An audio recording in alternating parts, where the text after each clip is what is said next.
the handling of the situation right now has a very complex background. The ground situation, even right now, is volatile.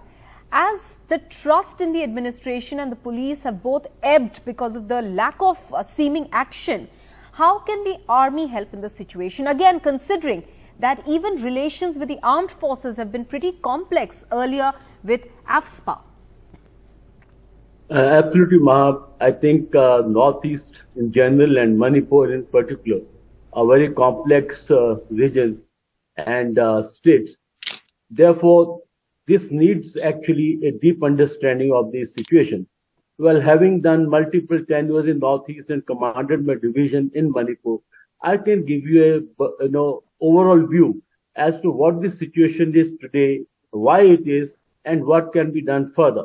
First and foremost, I think the situation today should not have been, had there been effective administration, had the state government acted actually in impartial and in a firm manner, with the support of the center, this situation could have been averted.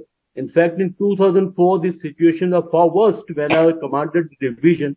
That time, half the Manipur was under militants. There were liberated zones, and there was no administration in districts like Chudachandpur, Tamenglong, and even Chandel. Now, the current situation, one should understand, I think this is not being understood, that today Manipur is actually in state of civil war.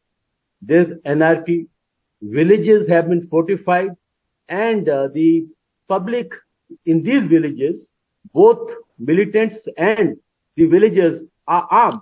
And there are anything about 4,000, 5,000 arms there.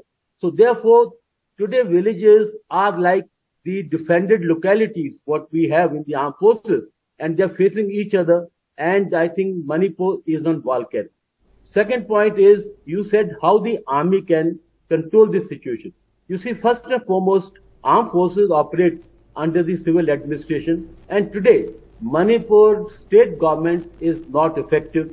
I think time has come to place Manipur under the central zone. And in my times also, the Manipur was actually under the state government, but there was a combined headquarters where the army had a freedom of action to take any type of operations or any type of measure.